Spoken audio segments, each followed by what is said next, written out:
Good morning. Good morning. Good morning. Good morning. Our guest who just walked in.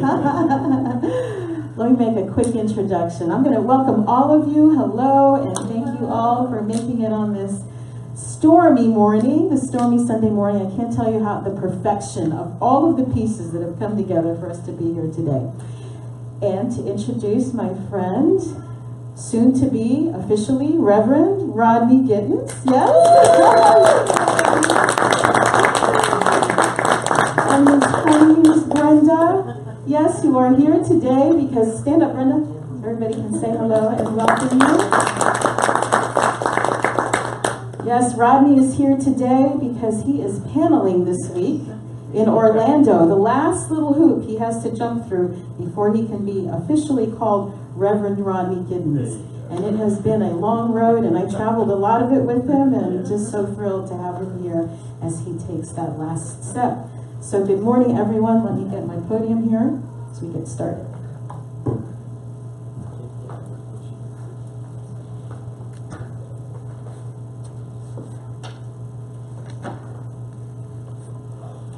Okay, we have a couple of other first-time visitors, and I thank you for being here as well. We're so glad to have you here.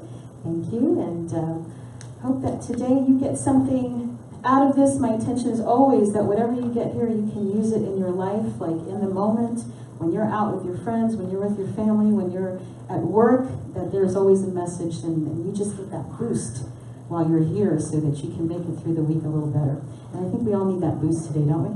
Could all use.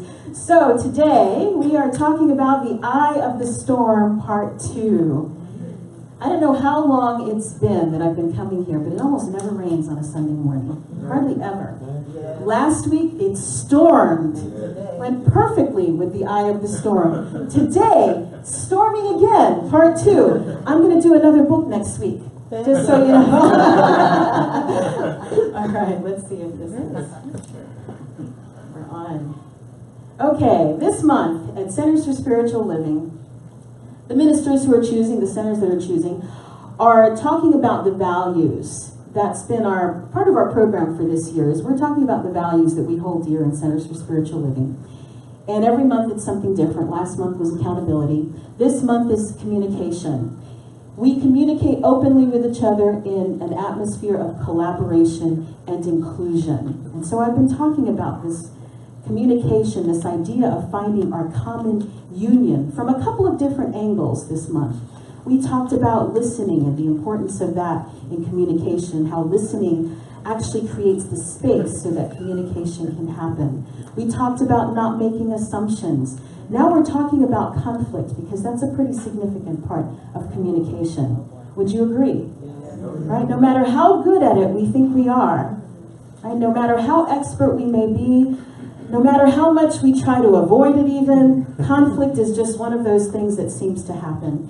And it's all over the place, right? From on a national perspective to right in your personal life. So I believe that this is a topic that's probably useful for all of us.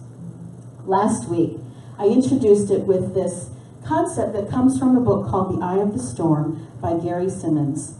And he says, like a storm that arises when different weather fronts converge, conflict arises from competing needs, wants, and values, combined with misperception, defensiveness, and the need to be right.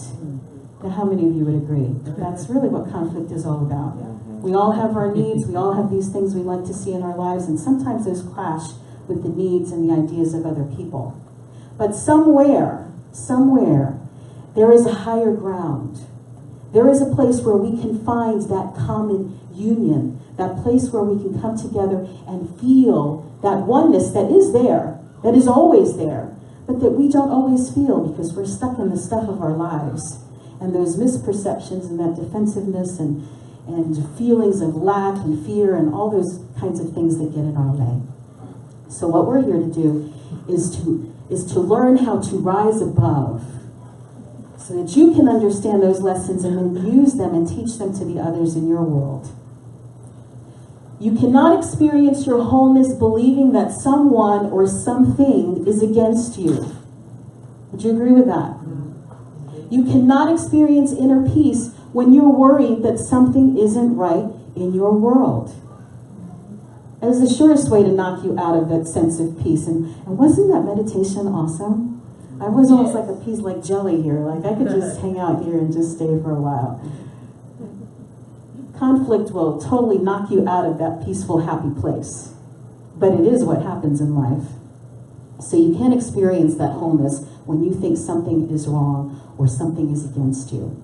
And the idea, the premise of this book, is this idea that actually no one and nothing is against you. No one and no thing is against you. Conflict and adversity are actually our midwives. Conflict arises to get our attention and help us find our center, our way back to wholeness. Conflict is what brings us to our growing edge.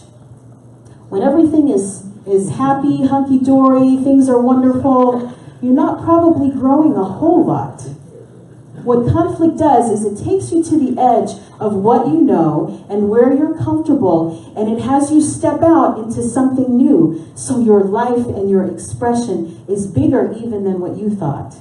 So we look at conflict as an opportunity. We look at conflict as the possibility, the opportunity for growth, for us to become more than we thought we were before the conflict. Does that make sense? It's about changing your paradigms. You love this idea, paradigm shift. It's your worldview. It's what you think is possible. Conflict takes you to the edge of that, and sometimes it blasts you way out. Anybody have conflicts like that? Take them way out past what they thought was possible, what they could do, right? It happens, but it's all for the good, because the universe is conspiring on your behalf. All it takes is a shift in your perception. So that's wonderful to say. And of course the metaphor, I'll go back to that metaphor of the eye of the storm.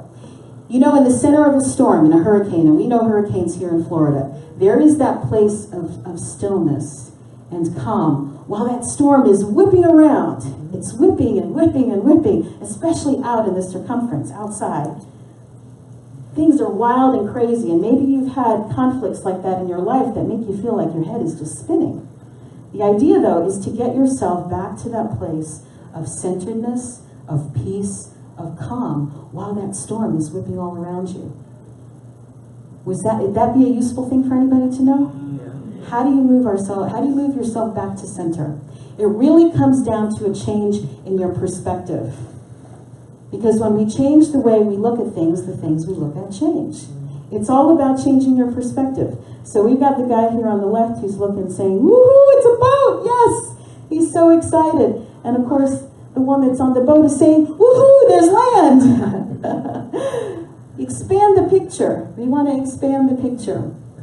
I talked about for a couple of weeks now the analogy of the elephant and the blind monks who are touching the elephant, and they're all asked, please describe this elephant for me. And the one who's touching the legs is like, oh, an elephant is like a tree trunk. And the one who's touching the side is saying, no, an elephant is like a wall. And the one who's touching the tail says, no, an elephant's like a rope. And they're all probably thinking about one another, like, what is wrong with you? It's so obviously clear what this is. Right? But everyone is seeing from their particular perspective, from their particular angle. And it's not that people are lying. It's just that they're seeing through their lens of the world. Maybe it's all true. Maybe it's all true.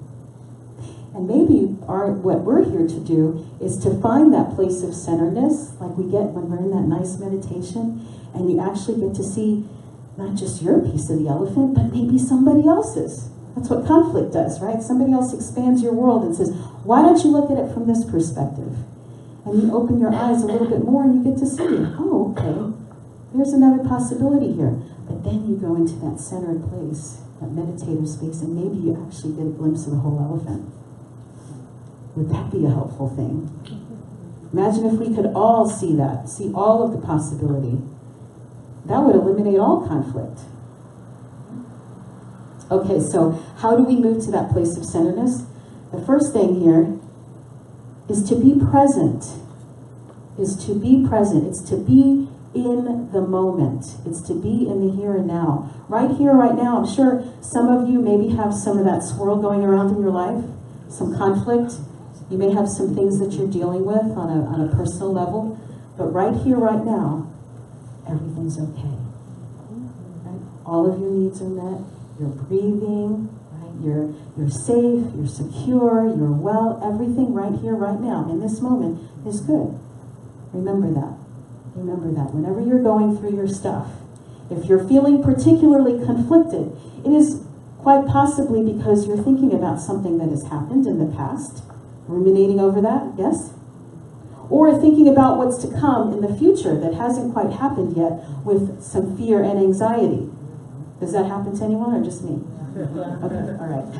So be present, and look at the future. The future, I love this comes from the book. The future is probabilities floating on a sea of possibility. Say that again. The future is probabilities floating on a sea of possibility. Now, quantum physics tells us that the future's not here yet, right? There is an infinite variety of possibilities of how things can turn out from the moment you walk out the door here. Any number of things are possible. In fact, all of the possibilities exist. It's almost like if you're playing a video game, and the game is going to take you if you make this choice, it's going to take you this direction. If you make another choice, it's going to take you this way. If you make another choice, it's going to take you that way. All of those possibilities exist.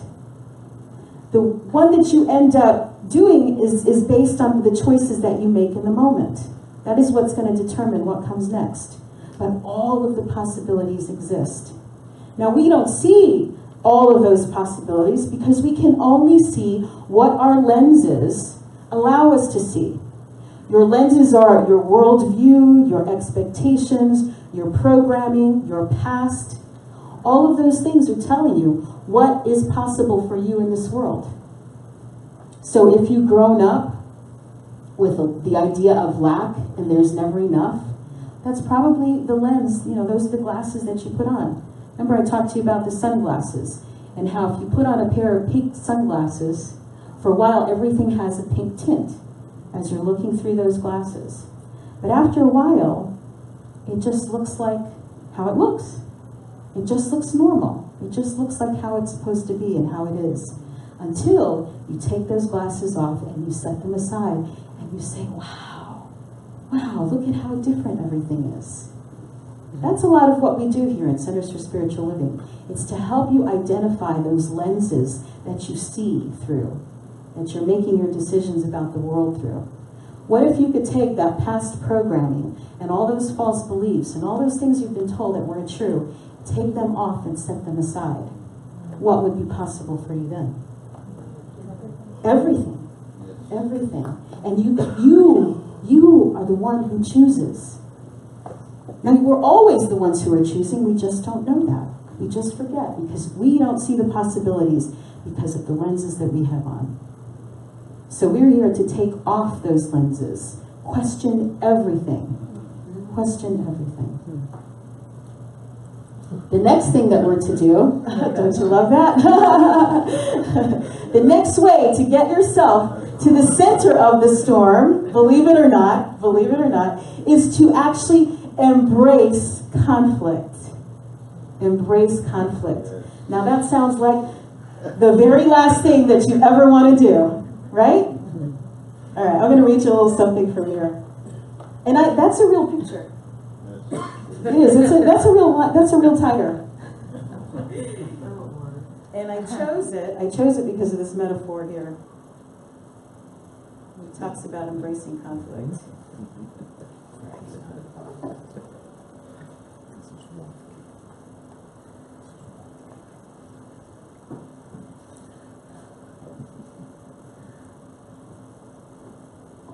Never mind, I'm not going to read, I'm just going to tell you.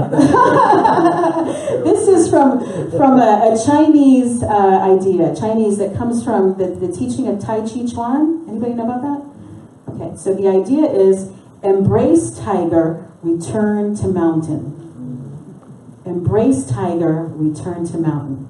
If we think of the mountain as that place of, what is a mountain like? It's immovable, right? It is strong, it is centered, it is that place of peace and equanimity, metaphorically speaking. That's what the mountain is. So in order to get to the mountain, you have to embrace that thing that scares the heck out of you. Embrace tiger, return to mountain. It seems like it goes against everything. Everything inside of you is saying, run! Run! It's fight, freeze, or flee. Everything, when you're facing a conflict, is telling you that that's the thing to do. But what does that do? What does that actually do? It strengthens it.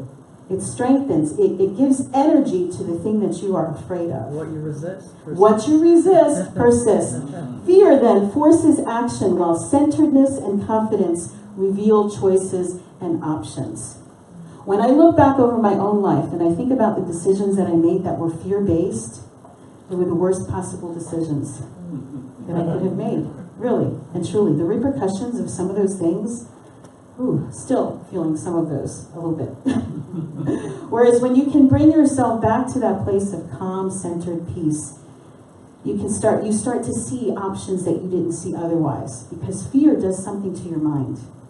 Fear puts a fog over you, where those glasses, if they had a pink tint, now they're really super, super tinted. Where you're not seeing what is really happening at all. Things get distorted when you look at them from a space of fear. Versus being able to look directly at what that thing is, embrace it, and remember that the universe is for you. That whatever it is you're going through, no matter what it looks like in that moment, is actually for you. That's the thing you have to keep remembering.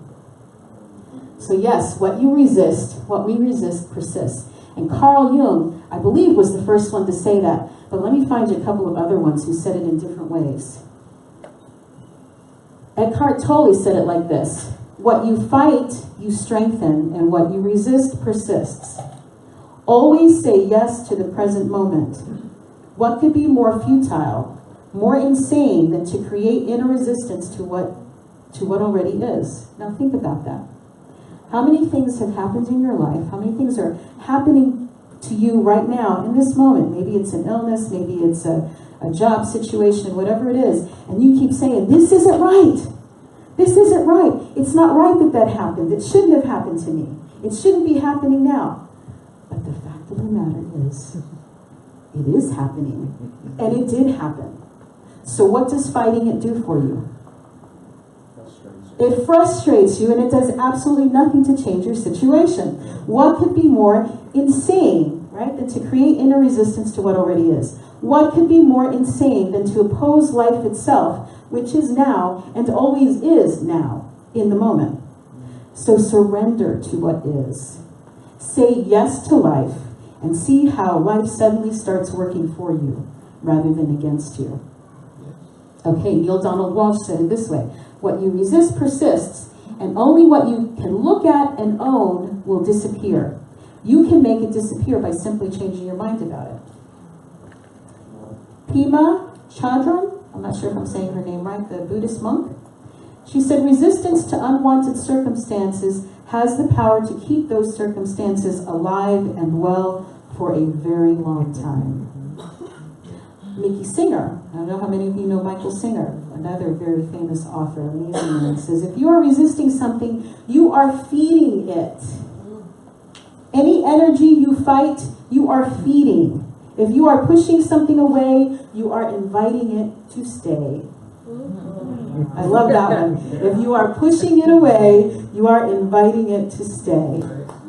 All right. And then finally, we have Abraham, who said, don't stand on corners waving signs, trying to outlaw the things that you don't like.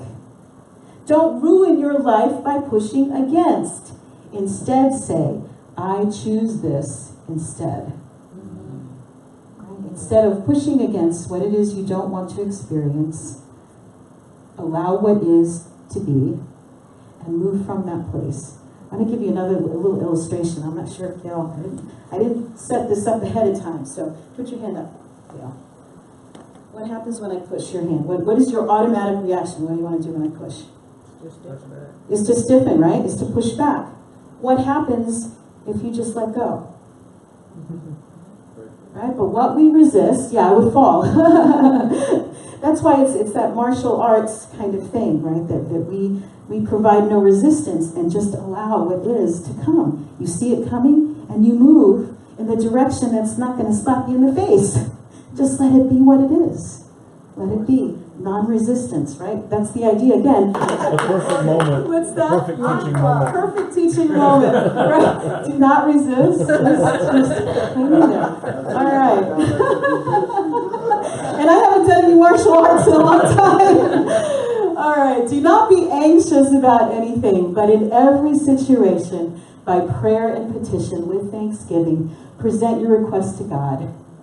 And the peace of God, which transcends all understanding, will guard your heart and guard your mind. And that comes from Philippians. I don't quote the Bible very often, but that was perfect. That was really perfect for this, right? So don't be anxious. Don't be anxious. Just remember, bring back to yourself, the universe is forming. That whatever it is that's happening that looks like it may be very negative or hurtful or whatever, is in the long run going to be for your highest and best good. Okay, so we don't resist. What we resist persists.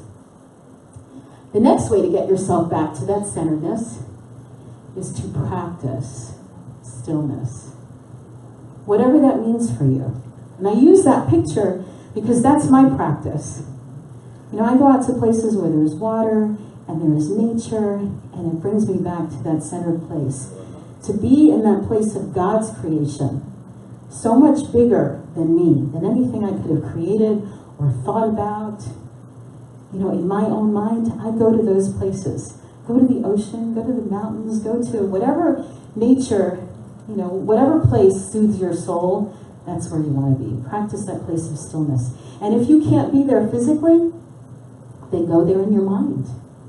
Go there in your mind. Go to your happy place. Get in that position that Gail teaches in yoga, and just get in that quiet centered place. May it be music, or maybe it's out running, whatever it is. Practice stillness for yourself. Mental stillness. Because the voice of truth speaks to every one of us every day. The Dalai Lama said that. The voice of truth speaks to every one of us every day. It is only as loud as our willingness to hear it. This is why we have to take the time to be quiet.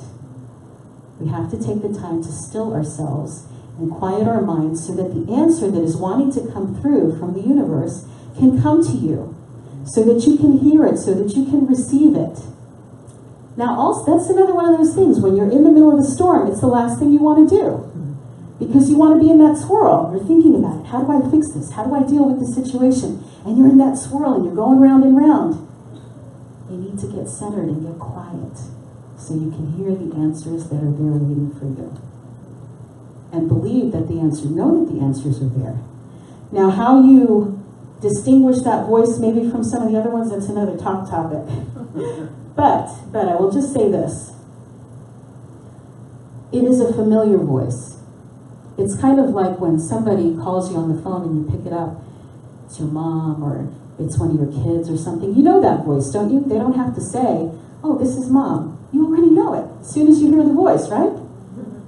That's that inner voice. That's how the inner voice is.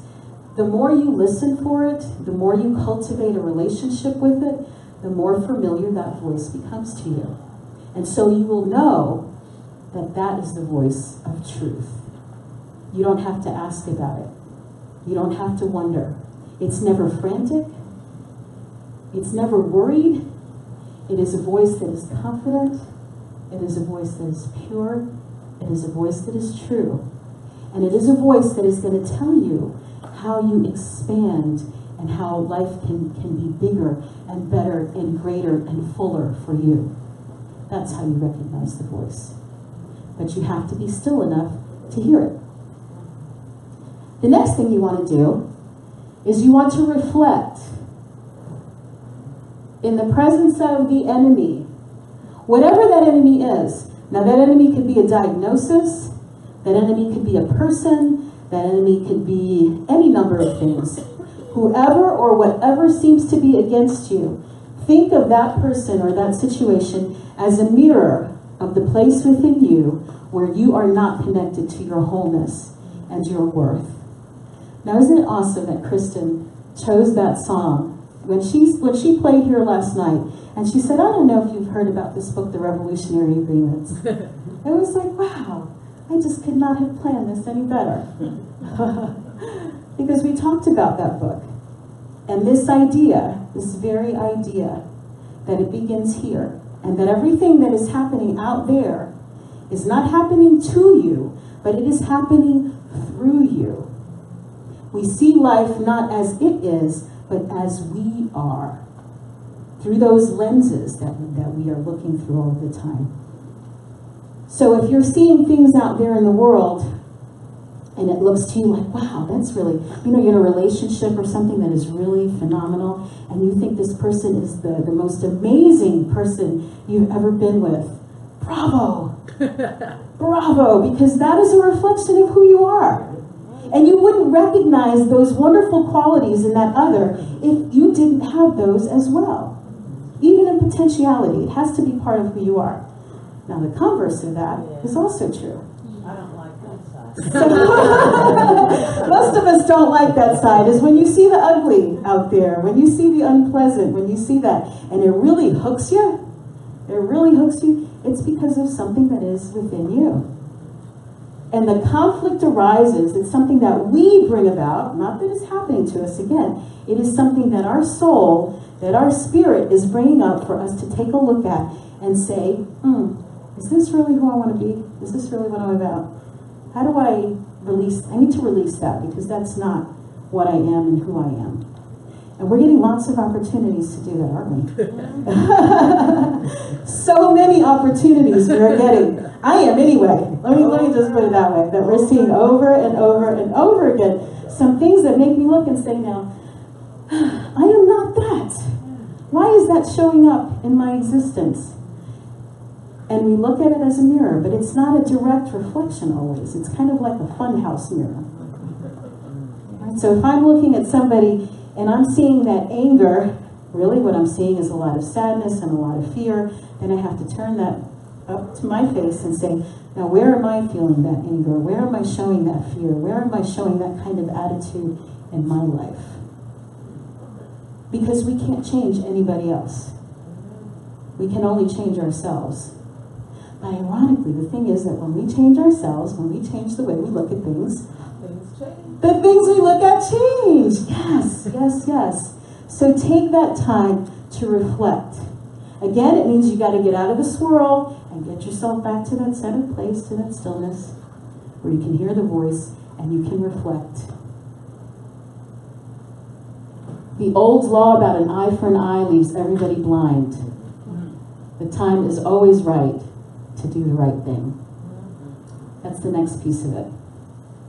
Right? That's the next piece of getting yourself out of the storm. Is once you've gotten into the quiet and you've done your reflecting, you're going to get some answers. You're going to get some answers. But you can't just sit on the answers. It's kind of like knowing what you need to do to be on a diet, right? I know all of that. I know what I'm supposed to eat. It's a very different thing than knowing it and actually doing it. Exactly. So you have to take action. Do the right thing. The right thing is not always the easy thing. In fact, very often it is the difficult thing. But it is the thing that will let you sleep at night. And it is the thing that is going to grow you to the next level of who you really are and who you came here to be. Is always, always, always do the right thing. Regardless of how good it would feel to really give somebody a kick in the you-know-what, right? Sometimes you really just want to do that. And it may feel good short term. Right? It may feel good when you put that blast on Facebook. Or when you pick up the phone and you say whatever you need to say to somebody. It feels good in the moment. In the moment. But then you have to deal with the repercussions of it. And that might not feel so good. Another reason to take yourself back to the stillness. Right? And think, who am I really? And what is my ultimate goal in this situation, this circumstance? Is it for greater communion, for coming together and finding that oneness? Because if that's what it is, then I need to make this decision. Does that make sense for everybody? Okay, so do the right thing. So that wraps them up, the steps, okay? To realize peace within the eye of the storm, you can move yourself back to that place of centeredness by number one, being present, being in the moment, right? Not worried about yesterday or tomorrow, but being in right here, right now. Embracing that conflict. Embracing it. Look at it. Don't be afraid to look at it. If you are afraid, it's okay. Pray on it. Pray on it. Know that Spirit is guiding you and is inside of you and is giving you all the answers you need and setting up all of the resources you could possibly need to deal with that situation. I had no idea Kristen was going to come here and sing those songs that worked so beautifully. I didn't know it was going to rain again today. I didn't know I was going to give you a physical example there, manifestation of, falling in the storm, recovering. Yoga move. You can't do yoga moves. Yeah, you can't plan all of those things. You have to be in the moment. So you be in the moment, embrace the conflict, practice stillness, have some kind of contemplative practice, something that stills your mind, that quiets you, so that you can hear the answers that are wanting to come through. Reflect. How is this situation a reflection of me? And what can I do to change myself that will change what I'm looking at? And then finally, do the right thing. When you get that intuitive hit, when Spirit speaks to you and tells you this is what it is, then you follow through and you do it. Now there's a lot more to these steps. I could probably do a talk on each one of these things. But it's practice. You come here on a Sunday morning, you get it, and life is gonna give you some opportunities to experiment with this stuff, I guarantee you. But now you'll be able to handle it better. All right, so we're going to do our affirmation. I want to go through the pieces again. I experience peace, clarity, stillness, and calm, even in the midst of life storms. Now, wouldn't that be a good thing for all of us, right? To experience peace, clarity, and stillness right in the midst of it. Knowing that you can be in that place of clarity, stillness, and calm because you know that you are guided and that you are strengthened by the Spirit that lives inside of you. Not out there somewhere, but He's right here, present to you, right here, right now, in this moment, and always. You just have to still your mind enough so that you can hear that message. You ready now? All together? I experience peace, clarity, stillness, and calm, even in the midst of life's storms, knowing I am always guided and strengthened by Spirit within me. And so it is. And so it is. All right.